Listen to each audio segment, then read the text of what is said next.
নমস্কার বন্ধু, মুক্তি চ্যানেলের পক্ষ থেকে আমি তপন সর্দার। আজকে আলোচনা করব চাণক্য নীতি সম্পর্কে। চাণক্যর 5টি নীতি সম্পর্কে আপনাদের কিছু ধারণা দেব। শুরু করছি আজকের ভিডিও।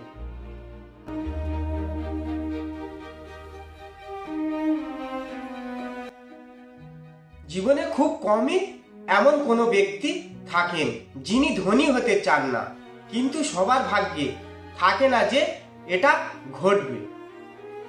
এর জন্য কঠোর পরিশ্রমের পাশাপাশি ভাগ্যের সহায়তাও প্রয়োজন। আপনি যদি ধনী হতে চান তাহলে কিছু বিষয় মাথায় রাখুন। আজ আমরা আচার্য চাণক্যের সেই 5টি সূত্র সম্পর্কে জানব, যেখানে তিনি ধনী হওয়ার বিশেষ ঘটনাগুলি বলেছেন। 3000 বছর পেরিয়ে গেলেও তার উপদেশগুলি আজও আগের মতোই প্রাসঙ্গিক। আসুন জেনে নিন চাণক্যের সেই সূত্রগুলি কি কি। চাণক্যের মতোই যদি আপনি ধনী হতে চান তাহলে সর্বদা সৎভাবে অর্থ উপার্জন করুন। ভুল উপায়ে অর্জিত অর্থ বেশি দিন স্থায়ী হয় না, একদিন তা জলের মতো ভেসে যাবে।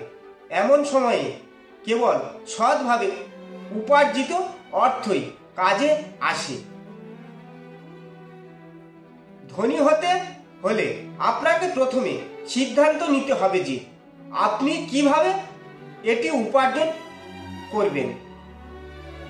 এরপর লক্ষ্যে পৌঁছানোর জন্য একটি সুনির্দিষ্ট পরিকল্পনা তৈরি করুন। পরিকল্পনা তৈরি করার পর তা দৃঢ়ভাবে বাস্তবায়ন শুরু করুন।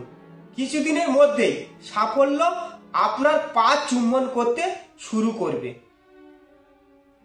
চাণক্য বলেছে যে আপনি যে সম্পদই উপার্জন করুন না কেন তা সর্বদা আপনার এখতিয়ারের মধ্যে থাকা উচিত।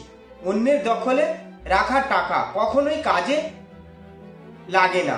এমন পরিস্থিতি যখন প্রয়োজন দেখা দেয় তখন ব্যক্তি অনুশোচনা ছাড়া আর কিছু পায় না। চাণক্যের মতে জীবনে সমৃদ্ধি অর্জনের জন্য একজন ব্যক্তির এমন জায়গায় বাড়ি তৈরি করা উচিত যেখানে কর্মসংস্থানের সুযোগ রয়েছে।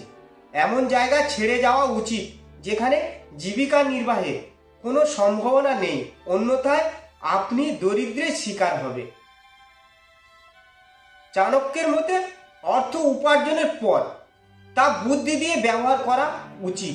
যদি আপনি সেই টাকা অপ্রয়োজনীয় জিনিসে নষ্ট করেন তাহলে ভবিষ্যতে আফসোস ছাড়া আর কিছুই পাবেন না। অতএব সেই অর্থ সঠিক কাজে বিনিয়োগ করার চেষ্টা করুন। প্রিয় দর্শক বন্ধু, ভিডিওটি মন দিয়ে দেখার জন্য অনেক অনেক ধন্যবাদ। আমাদের এই ভিডিওটিকে একটি লাইক দিলে আর আমাদের এই ছোট্ট মুক্তি নামক চ্যানেলটিকে সাবস্ক্রাইব করে আমাদের সাপোর্ট করলে আমরা নতুন নতুন ভিডিও আপলোড করার প্রেরণা পাব। আমাদের চ্যানেলটিকে সাবস্ক্রাইব করে আমাদের সাথে জুড়ে থাকুন এবং এরকম ভিডিও দেখতে থাকুন। ধন্যবাদ।